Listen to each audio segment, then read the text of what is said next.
3, 2, 1. Now we shall begin exploring our topic.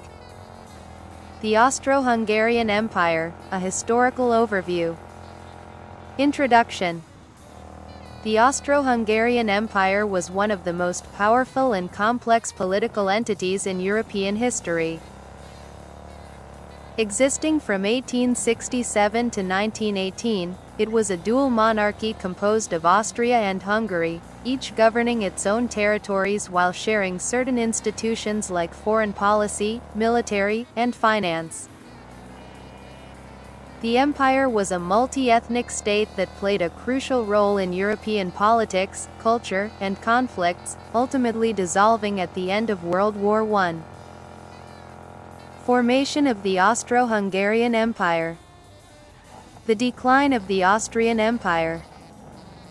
Before the creation of Austria-Hungary, the Austrian Empire 1804 to 1867 struggled with internal tensions and external threats. The revolutions of 1848 demonstrated the growing dissatisfaction among different ethnic groups, particularly Hungarians, Czechs, and Italians. Nationalist movements sought greater autonomy, and Austria's defeat in the Austro-Prussian War 1866 weakened its influence in Germany, prompting a need for internal restructuring. The Compromise of 1867. In an effort to stabilize the empire, Emperor Franz Joseph I negotiated the Ausgleich aka Compromise of 1867 with Hungarian leaders. This agreement created the dual monarchy of Austria-Hungary, recognizing Hungary as a separate kingdom with its own parliament and government, while maintaining a shared monarch and certain joint institutions. Austria-Hungary thus became a constitutional monarchy, with Austria ruled from Vienna and Hungary from Budapest. Structure and governance. Political organization. The Austro-Hungarian Empire had a unique structure. Austria Cisleithania and Hungary Transleithania had separate parliaments, laws, and prime ministers. The empire shared three key ministries: foreign affairs, war, and finance. Emperor Franz Joseph reigned 1848 to 1916 and later Emperor Charles reigned 1916 to 1918 ruled as the unifying figures. The empire was home to many ethnic groups, including Germans, Hungarians, Czechs, Slovaks, Poles, Ukrainians, Romanians, Serbs, Croats, and Italians. Ethnic tensions and nationalism. Despite the dual monarchy, nationalist movements remained strong. Slavic groups, in particular, sought greater autonomy, which was a persistent source of instability. The empire's inability to fully address these aspirations contributed to its eventual decline. Economy and industry. Economic development. The Austro-Hungarian Empire experienced significant industrialization during the late 19th and early 20th centuries. Railways, factories, and trade networks expanded, particularly in Austrian territories. Budapest and Vienna became major economic centers, while Bohemia, modern-day Czech Republic, emerged as an industrial powerhouse. Agriculture and trade.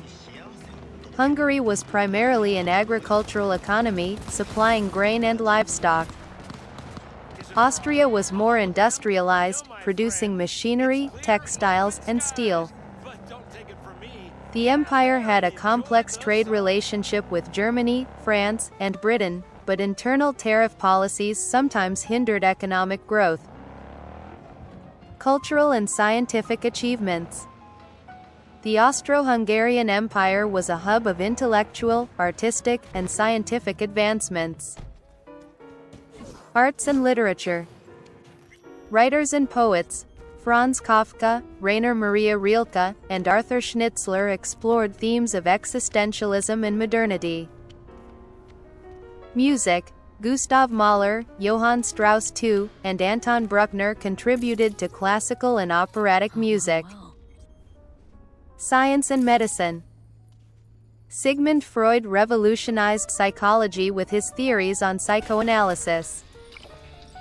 Ludwig Boltzmann made significant contributions to statistical mechanics. Erwin Schrödinger, although active later, had his intellectual roots in Austro-Hungarian academic traditions. Foreign policy and conflicts. Military and alliances. Austria-Hungary maintained a strong military presence in Europe but faced difficulties in modernizing its forces. It was part of the Triple Alliance 1882 with Germany and Italy, opposing France, Russia, and Britain. Balkan affairs and rising tensions. The empire was heavily involved in the Balkans, which became a volatile region due to nationalist uprisings and ethnic conflicts. The annexation of Bosnia and Herzegovina 1908 angered Serbia and Russia, escalating regional tensions. World War I and the fall of the empire. The assassination of Archduke Franz Ferdinand. On June 28, 1914, Archduke Franz Ferdinand, heir to the throne, was assassinated in Sarajevo by Gavrilo Princip, a Bosnian Serb nationalist. This event triggered a chain reaction leading to World War I. Austria-Hungary declared war on Serbia, setting off alliances that led to a global conflict. Military struggles and internal collapse. Austria-Hungary struggled during World War I due to military defeats against Russia and Italy, economic hardship and food shortages, growing nationalist movements that weakened internal unity. By 1918, the empire was collapsing.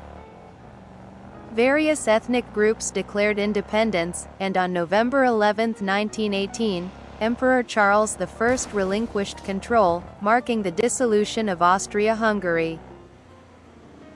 Legacy of the Austro-Hungarian Empire. Formation of new nations. After its collapse, the empire was divided into several independent nations, including Austria, Hungary, Czechoslovakia, and Yugoslavia. Parts of the former empire also joined Italy, Poland, and Romania. Impact on 20th century Europe. Nationalist tensions from the empire's dissolution contributed to World War II. The diverse cultural and intellectual contributions of Austria-Hungary influenced modern European identity. Conclusion. The Austro-Hungarian Empire was a complex, multi-ethnic state that played a major role in European history. Its rise and fall highlight the challenges of governing diverse populations and managing nationalistic tensions. Though it ceased to exist in 1918, its cultural, political, and intellectual legacy continues to shape Central Europe today. Thanks for watching, and please don't forget to subscribe for more contents like this.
Listen.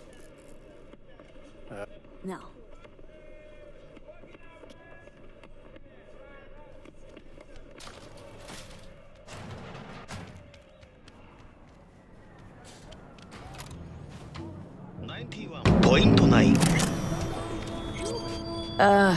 Saw more of those freaky murals. Did they start making sense? Telling... I'll just... The...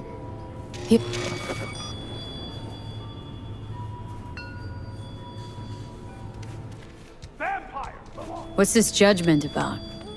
One possible future of redemption, transition, awakening. The angel with the trumpet symbolizes the end of an era and a call to rebirth, to a new beginning. Rather not run into the devil. Got a feeling he's bad vibes. That's the card of primal dormant desires, but also the will to survive. Doesn't sound so bad, actually. It also represents a false world, the trap these desires lay for you. What's up with the wandering fool? The fool is you and Silverhand. You've traveled a long road together, discovered your potential. Where are we headed? Your destination is the world, the final arcanum. Both of you waged a war on the world, so there are two possibilities. Declare victory, or make peace. Could lose the war, too. Yes, unfortunately, that's true. Thanks. Didn't get much out of that, but thanks. You'll understand when the time comes. I can't explain everything. All the tarot can tell me is that you will reach the world by one of four paths. Meaning? The final leg of the journey goes through the sun, the star, temperance, or the devil. Could just die, not even get that far. Oh, come on. You won't let that happen. Take this. It's all I can do to help.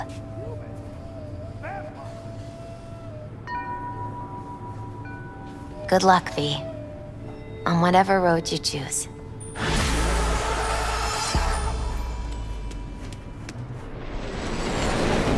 No! The Arasakas are no ordinary clan. They're not even human! Vampires, the lot! Their bodies, they never age! But notice their eyes, cold and dead. Their corporation exists only as cover for their wicked means to live, or rather, to remain undead. I tell you now, Saburo is not gone from our world. He rests undisturbed in the family crypt. He feasts on the blood of his servants, awaiting his body's rejuvenation to return once more. Mark my words! That wouldn't be a total shocker. Said on TV, Arasaka's working on immortality tech. A hollow lie to conceal their inhuman nature.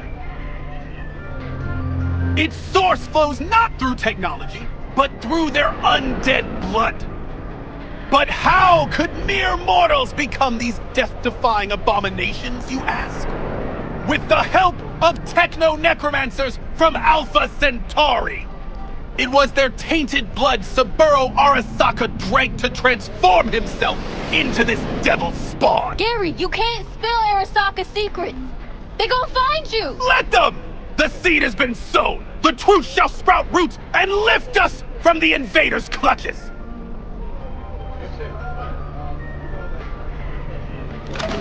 If you turn a blind eye to their existence, they have already won.